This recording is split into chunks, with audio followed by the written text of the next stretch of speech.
Okay, part two. I hit the wrong button. Anyway, I've seen it over here in my first bed. In 3 months, it broke down pretty good.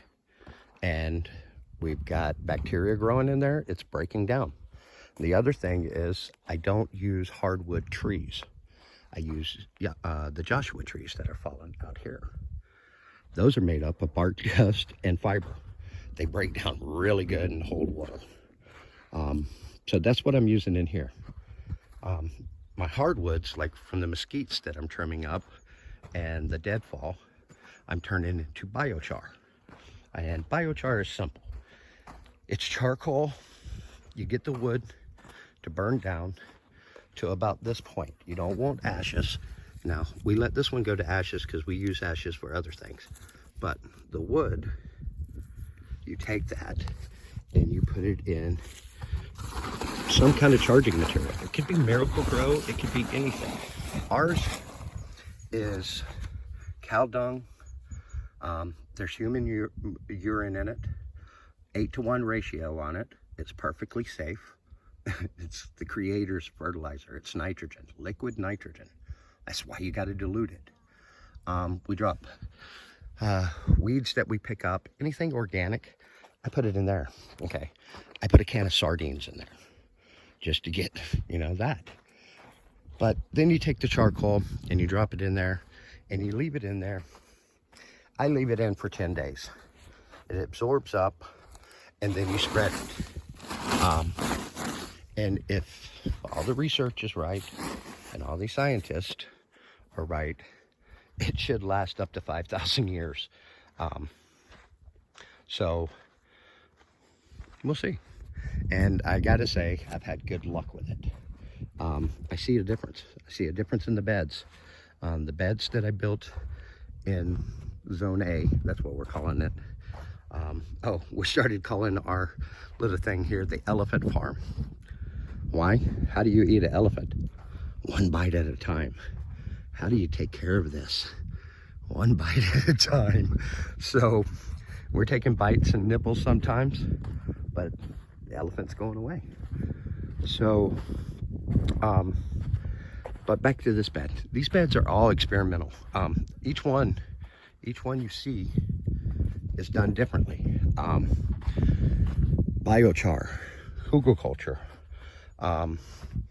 This is the Hopi method of digging down, and as you can see, the Hopi method compared to the other methods seem to work. And the difference is I buried these down about 12 inches, whereas this one, I'm just below the ground, like planting. So, there's another one here. This bed, which don't seem to be doing so well, even though I've got some coming up now, I buried them deep and I put sardines down at the bottom. Try the Pilgrim thing. So as you can see, in each one of my beds, I'm doing something different just to see what works. My first bed over here, I can't be more tickled pink because I'm growing soil, guys. I mean, I don't want to disturb it too much. Now, bear in mind, there is some potting soil that got mixed up from the boxes in here. But as you can see, I got a layer of biochar on top. Oh, sorry.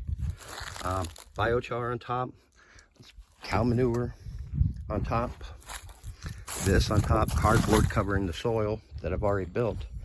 But we changed the soil. I'm not going to dig it up because it's going good and it's soft and it's doing what it's supposed to, and I don't want to disturb it. But it's going good. And how I built this is I'm going to show you. And the reason why I haven't showed people how I'm doing things is because there's enough videos out there showing the techniques. I'm just copying what many people have already done. Just doing it differently and see what works here, because no garden's the same. So we started this bed 3 months ago. You saw the video. It was just pure sand. Now, I don't know if you can see it, but the color is completely different than our native sand. So it's working.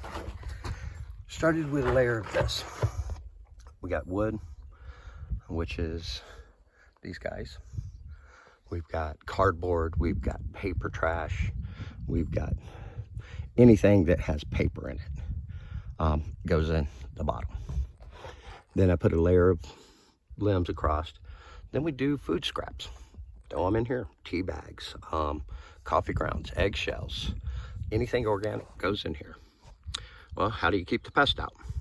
The only pests we're really dealing with so far are coyotes. And they're not really pests, they're animals that live around me because I moved into their area. So I'm not really wanting to control them as much. It's just, you know, I don't have critters to protect yet. My dog is big enough that no coyote is gonna mess with him. Maybe a pack, but if he's outside, I'm outside with a gun. So I stop them from going through by adding the ocotillos on top. These little things are better than barbed wire, and no creature on earth wants to step on one. So it keeps them from digging around through there and disturbing it. Now, when I'm done piling up in here, this side of the cool house is coming out, or being lifted up, and we're going to start digging in the cool house, getting it 8 feet down.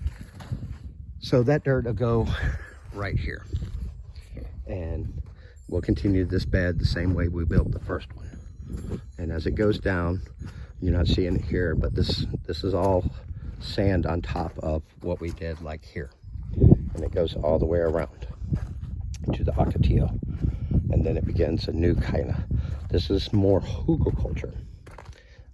The bottom layer is all the material that came out of this area, built up, and we didn't burn nothing, we just letting it melt up. Now we're adding biochar on the top as we go. As we're building the soil, you can see I throw biochar on here. There's not much down here because I've been concentrating here.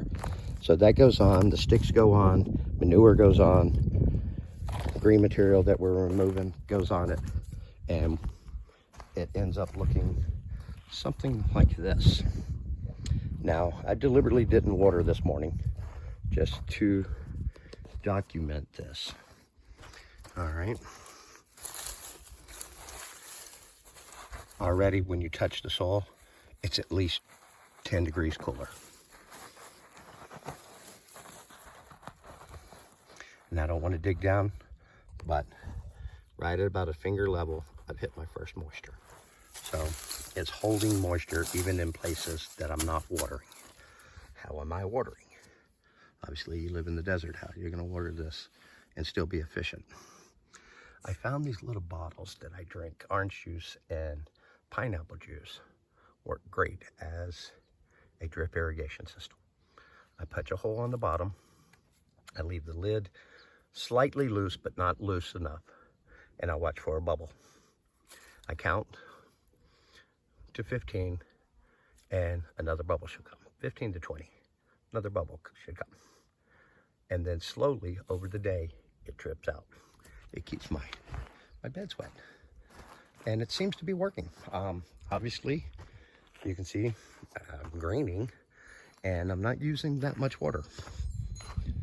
So that's a little closer look at what we're doing. I know when I walk through, like I said, I go fast because I'm not telling people how to do something when I'm learning to do it myself. But I will show you what I'm doing, why I'm doing it. And like with that bed, if I'm seeing success, I'll tell you how I did it. Because I don't think any of these methods are going to work perfectly in every situation. They can't. The planet's not made up that way. Oh, look.